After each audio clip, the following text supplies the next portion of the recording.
IREM TV vous salue de partout, vous êtes en train de suivre cette émission. Maman Janine Bomolo, Destin Loubaki, c'est Mohamed Malamine Touré, salut à vous.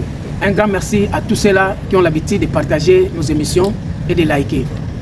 L'ère est grave. Cette génération doit être prudente et intelligente.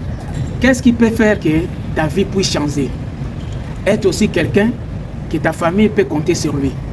Si tu arrives à gagner un peu, il faut savoir économiser.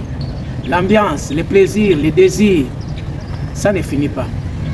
Beaucoup de nos prédécesseurs qui sont morts pauvres à cause de l'ambiance. Et ils n'ont pas pu laisser quelque chose à leur famille.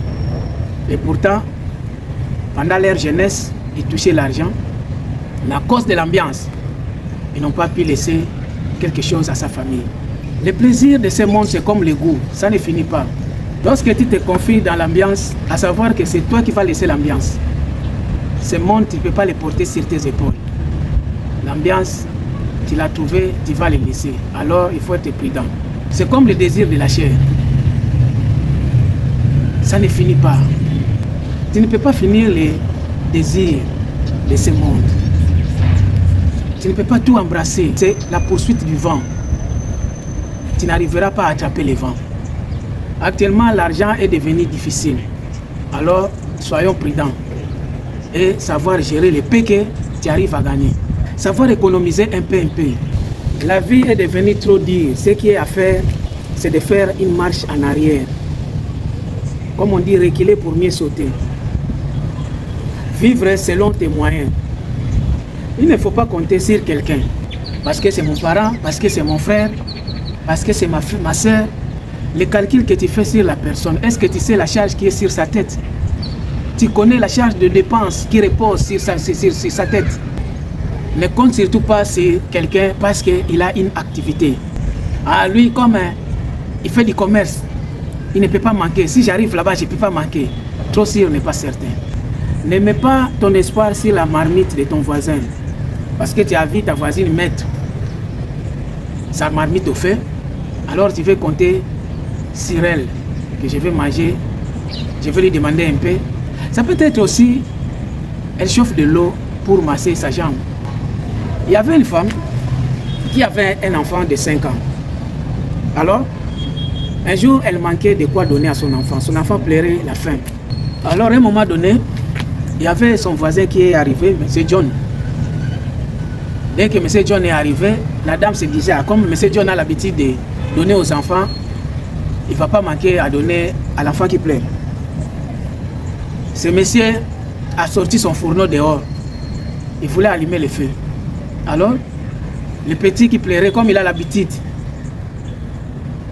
de ramasser les sachets pour allumer le feu, il est parti. Dès qu'il a vu M. John faire sortir le fourneau, il s'est précipité d'aller ramasser des sachets pour allumer le feu. Il est venu donner à ce monsieur. M. John a pris les sachets, il a allumé le feu, il a pris la marmite, il a mis sur le feu. Et dès que l'eau s'est bouillie, M. John a fait descendre la marmite et prendre l'eau versée dans le seau. Et puis il a commencé à masser sa jambe. Le petit, dès qu'il a vu l'action, le petit a doublé les pleurs. Parce que le petit croyait que l'eau que M. John a mis sur le feu, ça devait être la pâte ou quelque chose à manger. Mais dès qu'il a vu que c'était l'eau pour masser les pieds, le petit a quadruplé sa manière de pleurer. Il ne faut pas compter sur la marmite de quelqu'un. Ne compte surtout pas sur la poche de quelqu'un. La vie n'est pas facile, c'est comme une course. À tout moment, tu es essoufflé. La vie, ce n'est pas ton corps qui court, mais c'est ton esprit. C'est pourquoi lorsque quelqu'un meurt, on dit, et on écrit toujours sur la croix, repose en paix. Parce que tu étais dans un combat, tu étais dans une course où ton cerveau tournait du jour au jour. Alors, dès que la personne meurt, on écrit repose en paix. Parce que on met la paix, c'est pas facile, hein? Vivre, ce n'est pas facile. Tu étais dans le combat de la vie. Il faut te reposer en paix. La vie est un combat, bats-toi. Le premier combat du jour, c'est ton ventre. C'est lui ton premier adversaire. Tu te réveilles le matin, C'est comme la voiture, il faut du carburant. Il faut mettre le carburant, sinon ton corps sera affaibli. Vous savez, la voiture peut être neuve, mais s'il n'a pas le carburant, il ne va pas bouger. Il y a des gens qui pleurent la nuit à cause de la douleur de la vie. Quand tu comptes sur quelqu'un et que ce dernier ne te donne pas, ton cœur devient méchant. L'apparence des activités peut nous tromper.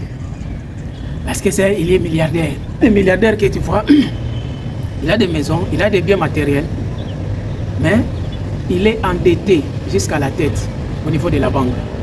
J'ai vu un patron mourir à cause de la dette à Matadi.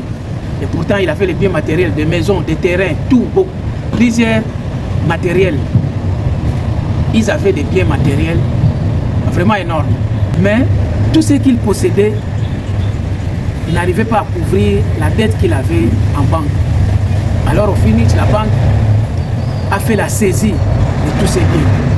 Il est mort à cause du stress parce qu'il était trop endetté. Et pourtant, nous, lorsqu'on lui voyait, on l'enviait. Il a des voitures, il a des maisons, il a des biens matériels. Mais tout ça, c'était que l'apparence. Libanda, ils ont quantité. Kati, ils ont libanda. Faites attention. L'intérieur et l'extérieur, c'est deux choses qui sont différentes. Tu veux aller rendre visite à quelqu'un, il faut prévenir ton transport de retour. Il faut se dire, au cas où je ne lui trouve pas, comment je vais faire? Comment je vais retourner? Allez, c'est facile, hein? Tu as du courage. Arrive là-bas, tu ne le trouves pas et tu n'as rien dans ta poche. Tu commences à calculer les trajets. Tu vas retourner la main réduite. Ne vous y trompez pas, mes frères et sœurs. Ce qu'on voit parfois n'est pas la réalité. Un jour, j'ai quitté Matadi, ma ville natale, pour la capitale Kinshasa. À l'époque, j'étais encore trop jeune, je prenais les trains pour aller à Kinshasa, dans la capitale. J'ai emprunté les trains. Alors, dans les trains, en face de moi, il y avait une dame qui était enceinte. Alors, vous savez les caprices des femmes enceintes, parfois, elle avait une boîte de nido. La boîte vide de nido, le lait nido. Comme ils ont l'habitude de cracher souvent, cette dame utilisait cette boîte pour cracher. À tout moment où elle avait besoin de cracher, elle ouvrait la boîte, elle crachait dedans et puis elle ouvrait, elle mettait sous son panne. C'est comme ça, on partait. Il y avait deux voleurs qui étaient dans le train et qui voyaient les gestes de la femme. Pour eux, ils se sont dit non, la femme est en train de manger le lait nido. Or, c'était une femme enceinte qui utilisait la boîte nido vide pour cracher. Alors, on est arrivé dans le tunnel. La voiture du train où on était, il y avait le problème d'électricité. Les lumières ne s'allumaient pas. Dès qu'on est arrivé dans le tunnel, le voleur s'est approché de la femme, là où la femme déposait la boîte. Comme il faisait noir dans le tunnel et il n'y avait pas de lumière, il a pris la boîte. La femme somnolait, le voleur a pris la boîte, il a ouvert la boîte et quelqu'un te demande une aide financière et que tu n'as pas, ça devient un problème. Il est toujours comme ça, il ne donne pas. Or, en réalité, tu n'as pas ça. Un membre de ta famille te demande quelque chose, tu n'as pas, tu ne donnes pas, ça devient des critiques. Ah, lui aussi, avec tout ce qu'il a. Tu n'as jamais vu quelqu'un qui a la voiture et qui galère? Est-ce que tous ceux-là qui portent le maillot de Barça ou de Real, ils jouent au Barça ou au Real? Non. C'est juste de porter le maillot. Faites attention. J'ai vécu une discussion, deux grands frères du quartier qui discutaient. C'était vraiment des aînés. Moi, à l'époque, j'étais encore trop jeune. C'était vers l'an 2000. Alors, un parmi eux avait acheté une nouvelle robe pour sa femme. Et son ami dit, mon ami, moi je galère, je traverse des moments difficiles, vraiment tu dois m'aider. Ma situation est vraiment critique. Il dit, je n'ai pas. Il dit, ah, comment toi tu n'as pas? Tu viens d'acheter une nouvelle robe pour ta femme et tu n'as pas. Ça a entraîné la discussion. Or, il ne savait pas que celui-ci avait pris la robe en question en crédit. Il s'est enflammé, il dit à son ami, d'ailleurs, tu dois me restituer mon pantalon que je t'avais emprunté en 1962. C'était à l'an 2000. Il lui demande de lui restituer les pantalons que lui avait empruntés en 1962. parce qu'il a vu son ami acheter une nouvelle robe pour sa femme.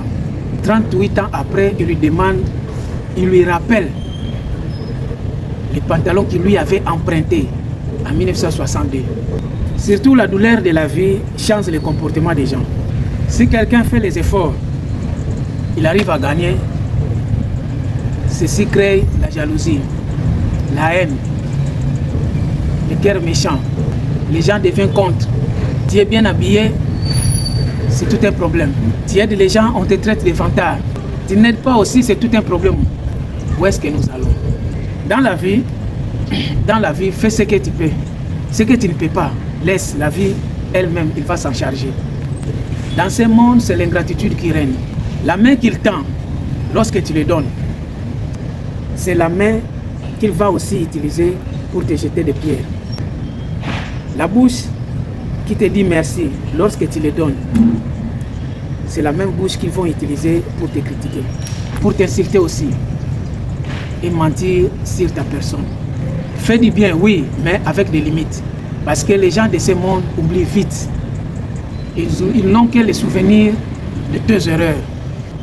Mais les souvenirs de tes bienfaits, ils n'ont pas ça. Soyez prudents. Et Kenge Golutaniao.